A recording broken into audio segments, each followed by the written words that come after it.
Hello दोस्तों, बहुत बहुत स्वागत है आप सभी का हमारे एक और आज के करंट अफेयर के वीडियो में। और आज के इस करंट अफेयर के वीडियो में आज है 22 जनवरी और 22 जनवरी के तमाम सारे जो करंट अफेयर्स है सारे करंट अफेयर्स को एक पीडीएफ में हम लोग देखने वाले हैं। और इसमें हिंदी और इंग्लिश दोनों मीडियम में पीडीएफ अवेलेबल है। इस पीडीएफ में लगभग टोटल 33 पेज है, जिसमें से लगभग 16 से 17 पेज हिंदी मीडियम में और उसी चीज का फिर ट्रांसलेट करके वो इंग्लिश मीडियम में भी अवेलेबल है।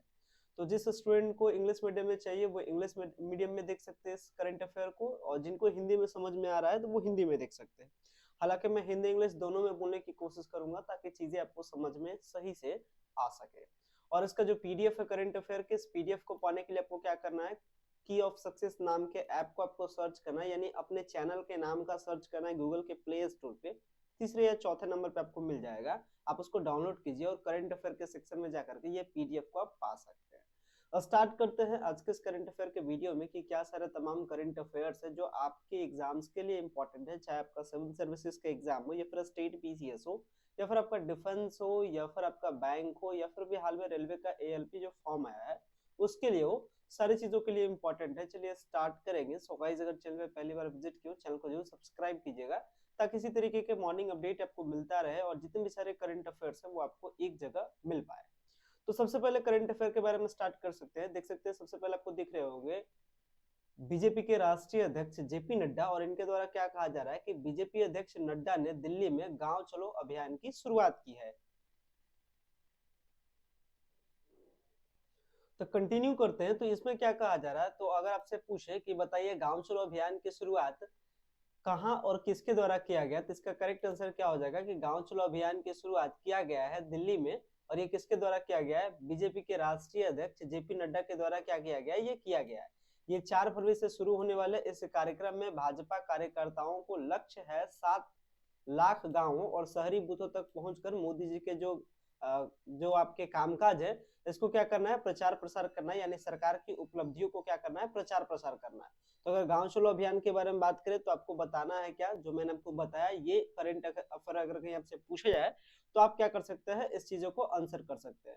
साथ ही साथ बता दें ये जो गांव चलो अभियान की है जिसकी शुरुआत जेपी नड्डा जी के द्वारा की गई है, इसमें 7 लाख कर सकते हैं जनता के पास क्या करना है, पहुंचना है। और इसमें क्या हो रहा है, इस गांव चलो अभियान में 30 लाख से अधिक पार्टी कार्यकर्ता इस अभियान में सक्रिय रूप से भाग ले सकते हैं और सरकार की पहल को जमीनी स्तर तक क्या कर सकते हैं, बढ़ा सकते हैं। आगे बढ़ते हैं। अब देख रहे होंगे आप मेघालय, मणिपुर और त्रिपुरा के तीनों स्टेट को एक जगह मैंने मर्ज किया है। और इसमें क्या है कि त्रिपुरा, मणिपुर और मेघालय का राज्य दिवस के बारे में बात हो रही है। क्या है इन्फॉर्मेशन समझते हैं। देखिए इन्फॉर्मेशन कहता है कि राष्ट्रपति मुर्मू और पीएम मोदी ने त्रिपुरा, मणिपुर और मेघालय के अद्वितीय प्राकृतिक सुंदरता और समृद्ध सांस्कृतिक विरासत की सराहना करते हुए उन्हें बधाई दी है। बधाई किस लिए दिया गया है, क्योंकि ये राज्य बने थे। कब राज्य बने थे, यानी कल बने थे, यानी 21 जनवरी को ये स्वतंत्र राज्य के रूप में क्या हुए थे, विकसित हुए थे। इसमें क्या कहा जा रहा है कि 21 जनवरी 1972 की बात है। त्रिपुरा हो, मणिपुर हो और मेघालय हो, ये आधिकारिक तौर पर उत्तर पूर्वी क्षेत्र के अधिनियम 1971 के तहत में राज्य बन गए। यानी 21 जनवरी के दिन ही क्या हुए थे, ये सारे जो राज्य है ये राज्य के रूप में क्या हो गए थे, स्वतंत्र रूप से वो आधिकारिक तौर पे क्या हो चुके थे, विकसित हो गए थे। और इसको लेकर के राष्ट्रपति मुर्मू और पीएम मोदी ने क्या दी, शुभकामनाएं दी। लेकिन यहाँ पे जो मेन करंट अफेयर क्या है, मेन करंट अफेयर यही है कि त्रिपुरा, मणिपुर और मेघालय कब बने, इनकी आधिकारिक घोषणा कब हुई, तो ये आपको ध्यान रखना है 21 जनवरी 1972 को। आगे के करंट अफेयर को देखते हैं। टुडेज हिस्ट्री के बारे में बात करें कि आज के दिन का हिस्ट्री क्या है, जो इंपॉर्टेंट करंट अफेयर्स के फॉर्म में आपसे पूछा जा सकता है। जो इंपॉर्टेंट होगा वो मैं आपको बताऊंगा। तो यहाँ ध्यान रखना है, यहाँ इंपॉर्टेंट में बस एक इसको याद कर लीजिए कि 1968 में अपोलो 5 ने पहले चंद्र मॉड्यूल के साथ अंतरिक्ष में उड़ान भरी थी। ये आपकी क्या हो जाएगी, इंपॉर्टेंट में से एक हो जाएगी। नेक्स्ट आगे बात करते हैं। नेक्स्ट इसके साथ अगर मैं तीसरे करंट अफेयर में चलूं तो जगन्नाथ मंदिर में गोले मेले उत्सव ने उधमपुर को मंत्र मुग्ध किया। देखिए कहा जा रहा है उधमपुर में जगन्नाथ मंदिर बहुप्रतीक्षित गोले मेले का आयोजन करता है। तो अगर आपसे पूछे कि गोले मेले का आयोजन कौन करता है तो याद रखिएगा गोले मेले का जो आयोजन है ये उधमपुर में जगन्नाथ मंदिर, यानी कहाँ होता है, ये उधमपुर में होता है। और जगन्नाथ मंदिर बहुप्रतीक्षित गोले मेले का आयोजन किया गया, तो ये उधमपुर में हुआ है गोले मेले का आयोजन। याद रखिएगा कि कौन से मंदिर के स्वरूप में, कौन से किस मंदिर के लिए, तो जगन्नाथ मंदिर के लिए, ये आप याद रखिएगा। और इसके साथ होता क्या है गोले मेले में, तो गोले मेले में एक सांप्रदायिक उत्सव के रूप में इसको कार्य करता है, जो विभिन्न संस्कृतियों और समुदायों के बीच एकता को बढ़ावा देता है। ये हो गया। आगे बढ़ते हैं फिर इससे, अगर आगे बढ़े तो देख सकते हैं, नेक्स्ट फोटो देख सकते हैं हमारे पीएम साहब को। तो इसमें क्या कहा जा रहा है कि यूएनजीए के अध्यक्ष डेनिस फ्रांसिस भारत की 5 दिवसीय यात्रा पर रवाना हुए हैं। तो देखिए क्या कहा जाता है, पहले चीज आपको पूछा जाएगा कि यूएनजीए के अभी वर्तमान में अध्यक्ष कौन है, तो आपको जवाब देना है डेनिस फ्रांसिस। और डेनिस फ्रांसिस कहाँ आए हुए हैं, भारत आए हुए, कितने दिन के लिए, 5 दिवसीय यात्रा पर क्या हुए, रवाना हुए। देखिए कहा जा रहा है कि 78वीं संयुक्त राष्ट्र महासभा के अध्यक्ष डेनिस फ्रांसिस 22 से लेकर के 26 जनवरी तक भारत के दौरे पर आने वाले हैं। तो आपको बता दे, अभी अगर आपसे इसमें कितने करंट अफेयर बन सकते हैं, तो पहली चीज तो आपसे पूछ सकता है कि यूएनजीए के भी 78वें अध्यक्ष कौन है, तो आपको बताना है डेनिस फ्रांसिस। या हो सकता है आपसे पूछ ले कि ये कहाँ आए हुए, भारत के दौरे पे कब से कब थे, तो 22 जनवरी से लेकर के 26 जनवरी तक थे। और ये इसमें होगा क्या, तो इसमें हमारे जो विदेश मंत्री एस जयशंकर जी हैं, उनके साथ क्या होगा, बातचीत होगा और कई महत्वपूर्ण बहुपक्षीय मुद्दों को शामिल किया जाएगा, जिसमें व्यापक संयुक्त राष्ट्र सुधारों और इत्यादि पर जोर दिया जाएगा। तो ये इंपॉर्टेंट, यहाँ से 2-3 पॉइंट इंपॉर्टेंट है, ये मैंने आपको बताया। नेक्स्ट आगे बात करते हैं। और हालांकि ये जो यात्रा है, ये जो डेनिस फ्रांसिस जो भारत आया है, इसमें क्या है, राष्ट्र संबंधों को मजबूत करना है, वैश्विक चुनौतियों पर सहयोग बढ़ाना है और गणतंत्र दिवस परेड में भाग लेना है। ये भी ध्यान रखिएगा। एक और इंपॉर्टेंट, अगर आपसे पूछ ले कि क्या गणतंत्र दिवस में कौन भाग लेने वाले, अगर ऑप्शन में आ जाए डेनिस फ्रांसिस, तो आप इनके नाम को भी जरूर शामिल कीजिएगा। नेक्स्ट आगे बात करते हैं। अगर इसी चीज को अगर मैं कुछ टॉप के फेवर में बता दूं कि जो टॉप करंट अफेयर है आज के दिन के लिए, तो कुछ टॉप 5 में आपको इसमें लिस्ट कर देता हूं। अगर मैं टॉप 5 में लिस्ट करूं, तो जापान ने स्लिम मिशन के साथ चंद्रमा पर ऐतिहासिक सॉफ्ट लैंडिंग हासिल की है, ये पहली। दूसरी, भारत क्यूबा ने डिजिटल सार्वजनिक बुनियादी ढांचे सहयोग पर समझौता ज्ञापन पर हस्ताक्षर किया है। तो भारत क्यूबा ने डिजिटल, याद रखिएगा, डिजिटल सार्वजनिक के लिए क्या किया है, हस्ताक्षर किया। तीसरा क्या इंपॉर्टेंट था, तो यूएनजीए के अध्यक्ष डेनिस फ्रांसिस भारत की 5 दिवसीय यात्रा पे रवाना हुए हैं, मतलब आ रहे हैं। इसके बाद नेक्स्ट क्या है, अमित शाह ने असम स ब्रेवहार्ट लॉचित बुरफकुन पुस्तक का विमोचन किया। तो अगर आपसे नाम पूछे कि असम बेवहाट लाचित बुरफुकन पुस्तक किसके द्वारा विमोचन किया गया, तो ये आपको किसके द्वारा बताना है, ये बता देना आपको अमित शाह के द्वारा। नेक्स्ट आता है क्या, तो ताई तजू यिंग ने इंडिया ओपन में पहला महिला एकल खिताब जीता है।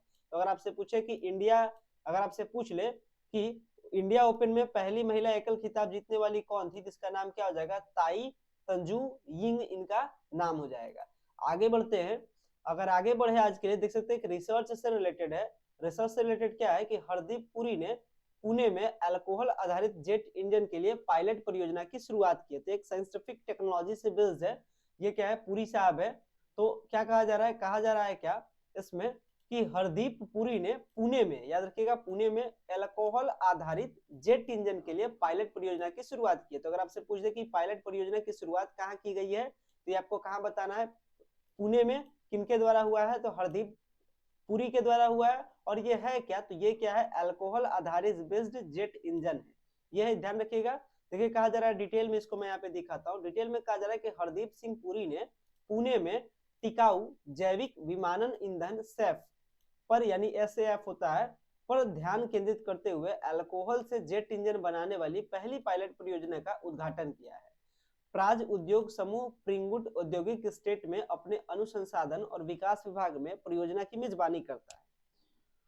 मंत्री ने जैव इंजन विमानन ईंधन की वैश्विक मांग पर प्रकाश डाला है और इस परियोजना को आगे बढ़ाने के लिए प्राज इंजीनियरों को सराहना दी है।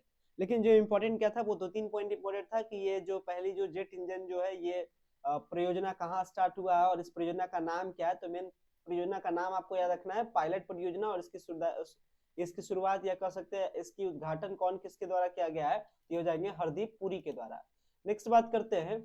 नेक्स्ट में आते हैं, तो यहाँ पे आते हैं पर्यटन मंत्रालय वार्षिक भारत पर्व की मेजबानी करेगा। यानी पर्यटन मंत्रालय वो क्या करेगा, मेजबानी करेगा, किस चीज के लिए, वार्षिक भारत पर्व की क्या करेगी, मेजबानी करेगी। तो याद रखिए, अगर आपसे पूछ दे वार्षिक भारत पर्व की मेजबानी इस बार कौन करने वाला या कौन करने वाला, तो आपको क्या बताना है, पर्यटन मंत्रालय बताना। देखिए कहा जा रहा है कि लाल किले के लॉन में 9 दिवसीय कार्यक्रम में गणतंत्र दिवस परेड की झांकियां और गतिशील सांस्कृतिक प्रदर्शनों के साथ गणतंत्र दिवस मनाया जाता है।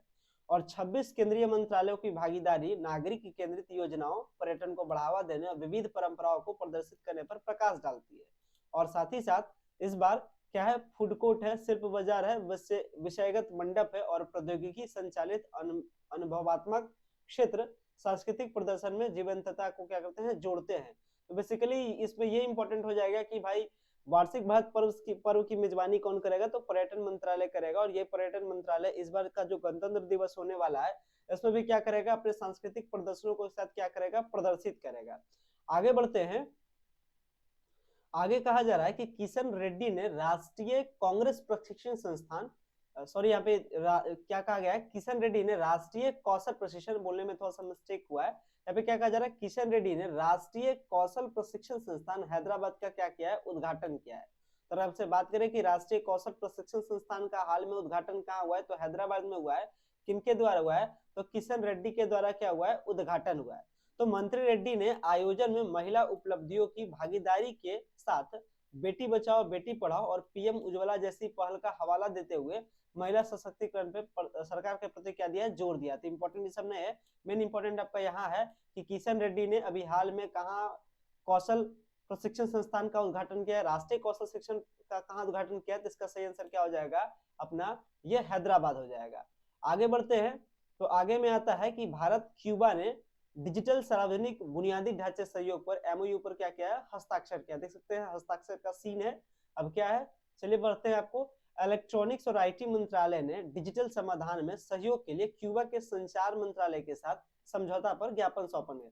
तो क्या है, क्यूबा कंट्री है और क्यूबा के संचार मंत्रालय के साथ समझौता पर ज्ञापन हुआ है, यानी हस्ताक्षर हुआ है। और ये किस चीज के लिए, तो ये हुआ है अपना डिजिटल समाधान के लिए, यानी डिजिटल जो इश्यूज आती है उसको ठीक करने के लिए, बेहतर से रिजॉल्व करने के लिए क्यूबा के संचार मंत्रालय के साथ क्या हुआ है, समझौता हुआ है। और ये किसके द्वारा समझौता हुआ है, तो इलेक्ट्रॉनिक्स और आईटी मंत्रालय के द्वारा क्या हुआ है, ये समझौता हुआ है। आगे बढ़ते हैं। आगे की अगर बारे में बात करें तो ये खेल जगत से संबंधित है। इसमें क्या कहा जा रहा है, पढ़िएगा। इसमें कहा जा रहा है कांग मिन ह्यूक और सियो सांग जे ने इंडिया ओपन पुरुष युगल का खिताब जीता है। तो महिला का भी खिताब मैंने आपको बताया था अभी ऊपर टॉप सुर्खियों में, नीचे भी मैं आपको दिखा दूंगा। और यहाँ पे अगर पुरुष में बात किया जाएगा तो पुरुष में 2 पुरुष ने हासिल किया है इस खिताब को। कौन कौन पुरुष है, तो पुरुष का नाम यहाँ पे है कांग मिन ह्यूक और सियो सांग जे ने इंडिया ओपन में पुरुष युगल का क्या किया है, खिताब जीता है। इसमें देखिए क्या कहा जाता है, हालांकि उपविजेता भी है, लेकिन उपविजेता उतना इंपॉर्टेंट नहीं है, बस आपको विजेता का नाम थोड़ा सा याद रखना है, जो कि जरूरी हो जाता है। देखिए कोरियाई जोड़ी ने इतिहास रचा है और पुरुष युगल खिताब जीतने वाली पहली जोड़ी बनी है। सात्विक चिराग ने नंबर 1 विश्व रैंक हासिल किया है। सात्विक चिराग का अगर विश्व रैंक में बात करेंगे तो ये क्या हो जाएगा, नंबर 1 हो जाएगा। और पहली जोड़ी युगल पुरुष में किसने जीती है, तो यहाँ मैंने 2 नाम पढ़ा आपको, कांग मिन ह्यूक और सियो सांग जे ने इंडिया ओपन पुरुष युगल का क्या किया है, खिताब जीता है। वहीं अगर महिला में खिताब के बारे में भी बात करेंगे आगे चल करके, देखिए क्या कहा जा रहा है। नेक्स्ट है कि तमिलनाडु ने 2023 खेलो इंडिया यूथ गेम्स में 2 स्वर्ण पदक हासिल किया। आपको पता है अभी खेलो इंडिया यूथ गेम्स चल रहा है, कहाँ, तमिलनाडु के चेन्नई में। उद्घाटन किसके द्वारा हुआ था, तो पीएम मोदी के द्वारा क्या हुआ था, इसका उद्घाटन हुआ था। और पहली मेजबानी में अगर बात की जाए तो इसमें तमिलनाडु 2 स्वर्ण पदक के साथ क्या है, अभी वर्तमान में आगे है। हालांकि ये तो आंकड़े हैं, ये तो बदलते रहेंगे, लेकिन मेन है कि ये जो खेलो इंडिया यूथ गेम्स है ये कहाँ चल रहा है, तो तमिलनाडु के चेन्नई में। इसका शुभारंभ किसके द्वारा किया गया है, तो माननीय प्रधानमंत्री के द्वारा। और ये जो है ये किसके चल रहा है, ये स्टेट्स के बीच में चल रहा है, और इसमें भी तमिलनाडु क्या है, आगे चल रहा है। आगे बढ़ते हैं, इसके साथ आगे बढ़ रहे हैं। आगे की अगर करंट अफेयर्स में बात की जाए तो एक पुस्तक है जिसका विमोचन हुआ है, और अमित शाह ने इस पुस्तक का विमोचन किया है। अमित शाह ने असम स ब्रेवहार्ट लाचित बरफुकुन नाम का क्या क्या है, पुस्तक का विमोचन किया है। इसका क्या है, पुस्तक का अनावरण किया है। और देखिए क्या कहा जा रहा है कि केंद्रीय गृह मंत्री अमित शाह ने गुवाहाटी में अरूप कुमार दत्ता की पुस्तक, ये किसकी पुस्तक है, अरूप कुमार दत्ता के द्वारा लिखित पुस्तक है। बस इसका क्या किया है, माननीय जो अमित शाह है ये क्या किए, इसका विमोचन किए हैं। आगे बढ़ते हैं। इसमें अगर इस पुस्तक की अगर थोड़ी सी स्पेशलिटी के बारे में बात की जाए तो अंग्रेजी में प्रकाशित और 24 भारतीय भाषाओं में अनुवादित इस पुस्तक का उद्देश्य राष्ट्रीय नायक लाचित बरफुकन की विरासत को बढ़ावा देना है। तो ये विरासत को क्या देना है, बढ़ावा देना है। और इसमें क्या है, ये इंग्लिश में लिखी गई पुस्तक है, अंग्रेजी में प्रकाशित पुस्तक है, लेकिन इसमें स्पेशलिटी क्या है कि ये 24 इंडियन लैंग्वेज में क्या है, ट्रांसलेटेड है। आगे बढ़ते हैं तो एक और साइंस एंड टेक्नोलॉजी से रिलेटेड है, जिसमें मैंने आपको बताया कि जापान ने स्लिम मिशन के साथ चंद्रमा पर ऐतिहासिक सॉफ्ट लैंडिंग की है, क्या की है, इतिहास रच दी है। अगर स्लिम का फुल फॉर्म पूछा जाए, अगर हाल के टाइम में अगर स्लिम का करंट अफेयर के फॉर्म में अगर आपसे फुल फॉर्म पूछ दे, इसका मतलब होता है smart lander for investigating moon.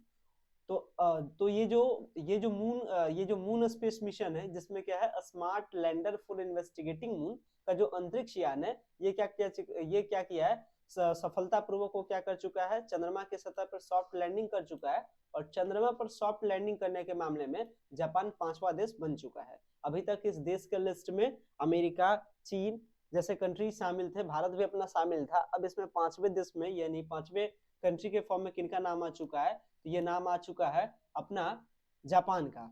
Next आगे बढ़ते हैं। और इसके लिए ये स्लिम इसलिए थोड़ा सा चैलेंजिंग था क्योंकि ये एक चुनौती उत्पन्न होती है, क्योंकि स्लिम के सौर पैनल बिजली की जो पैदा है वो नहीं कर पाते, यानी बिजली को जनरेट नहीं कर पाते। इसके बावजूद उन्होंने क्या किया है कि सॉफ्ट लैंडिंग की है। जापान की अंतरिक्ष एजेंसी जाक्सा के नेतृत्व में यह मिशन को स्टार्ट किया गया था, और बड़ी प्रगति के साथ इसका प्रतिनिधित्व करते हुए क्या हुई है, ये सफलतापूर्वक हासिल किया। अगर आपसे पूछ दे हाल के ही टाइम में कि जापान की अंतरिक्ष एजेंसी का क्या नाम है, तो ये आपको बताना है जाक्सा। जो इंपॉर्टेंट है बस मैं उसको हाईलाइट कर दे रहा हूँ। आगे बढ़ते हैं तो कहा जा रहा है कि मनसुख मंडाविया ने राजकोट में कैंसर अस्पताल की आधारशिला रखी है। हालांकि मनसुख मंडाविया के बारे में जानते हैं कि मनसुख मंडाविया क्या है, हमारे स्वास्थ्य मंत्री हैं। और मनसुख मंडाविया के द्वारा हाल में कैंसर अस्पताल की आधारशिला रखी गई है, कहाँ, राजकोट में। तो गुजरात के राजकोट में ये रखी गई है। आगे बढ़ते हैं तो एक और करंट अफेयर क्या है, एक और करंट अफेयर क्या है कि इंदिरा गांधी कृषि विश्वविद्यालय में कृषि नवाचार। इसमें इंपॉर्टेंट क्या है कि उपराष्ट्रपति जगदीप धनखड़ क्या करते हैं, रायपुर में जो स्थित इंदिरा गांधी कृषि विश्वविद्यालय की स्थापना दिवस पर ये शामिल होते हैं। तो हालांकि ये शामिल होते हैं, यहाँ तक तो इम्पोर्टेंट नहीं है। यहाँ इम्पोर्टेंट इसलिए हो जाता है कि इस विश्वविद्यालय की धान की नई किस्म संजीवनी का क्या होता है, उत्पाद शुरू किए गए थे। तो ये इंपॉर्टेंट हो जाता है। अगर आपसे पूछे संजीवनी धान जो किस्म है, इसकी शुरुआत कहाँ से होती है, इसकी नवोन्मेषी कहाँ से होती है, तो ये आपको बताना है इंदिरा गांधी कृषि विश्वविद्यालय, कहाँ, रायपुर से। और इसमें अभी हाल का जो स्थापना दिवस था, जो कल स्थापना दिवस था, इसमें शामिल कौन हुए थे, तो उपराष्ट्रपति जगदीप धनखड़ जी क्या हुए थे, शामिल हुए थे। अब आगे आते हैं, यही देख सकते हैं ताई तजू यिंग, यही है जो इंडिया ओपन गेम में महिला खिताब जीता है, आप इनको देख सकते हैं। और इनके द्वारा क्या कहा जा रहा है, देखिएगा, इसमें कहा जा रहा है कि ताई तजू यिंग ने चैन यू फेई को सीधे गेम से हरा करके अपना पहला महिला एकल इंडिया ओपन का खिताब सुरक्षित किया है। चीन ताइपे के पूर्व विश्व नंबर 1 खिलाड़ी इस सीजन के बाद सेवानिवृत्त होने वाले हैं। तो इसमें क्या है, और इसके साथ ही क्या क्या बताया जा रहा है कि टोक्यो ओलंपिक फाइनल के शिखर संघर्ष के रीमैच में ताई तजुयिंग ने 21-16, 21-12 से जीत हासिल की है। इसमें मुख्यतः मेन तौर पे आपको क्या ध्यान रखना, बस इतना ही ध्यान रखना है कि इंडिया ओपन में पहला महिला एकल खिताब किसने जीता है, और इसका सही आंसर क्या हो जाएगा, ताई तंजू इंग ने जीता है। तो ये कुछ इंपॉर्टेंट करंट अफेयर थे आज के नजरिए से, जो कि आपके लिए जाना जरूरी था, जो कि आपके एग्जाम्स के लिए जाना जरूरी था, जिसे मैंने बताया। और हालांकि ये जो सारा जो इंग्लिश में जो करंट अफेयर्स है, ये बस इसका इंग्लिश का वर्जन है, इंग्लिश में ट्रांसलेटेड है। तो ये भी सारे करंट अफेयर इंग्लिश मीडियम में है। तो मैंने आपको हिंदी मीडियम में सारी चीजों को समझाने की कोशिश किया, बहुत ही सिंपल सरल शब्दों में मैंने आपको समझाया। और इसका जो इंग्लिश मीडियम का पीडीएफ है, या कह सकते हैं ये जो पूरा करंट अफेयर का पीडीएफ है, ये पूरे के पूरे करंट अफेयर के पीडीएफ को आप एक्सेस कर सकते हैं भाई हमारे चैनल का नाम क्या है, की ऑफ सक्सेस। तो बस आपको क्या करना है, सर्च करना है जाकर के गूगल के प्ले स्टोर पे की ऑफ सक्सेस, और की ऑफ सक्सेस का जो ऐप दिख जाएगा आपको तीसरे या चौथे नंबर पे, उसको आप डाउनलोड करके आप करंट अफेयर को क्या कर सकते हैं, डाउनलोड कर सकते हैं। उम्मीद करते हैं आज का यह करंट अफेयर का वीडियो आपको समझ आया होगा, पसंद आया होगा। अगर आपको पसंद आता है वीडियो को लाइक कीजिएगा, चैनल पे पहली बार विजिट किया चैनल को सब्सक्राइब कीजिएगा। वीडियो देखने के लिए बेहद ही धन्यवाद। Thanks a lot for watching this very important video. Thank you.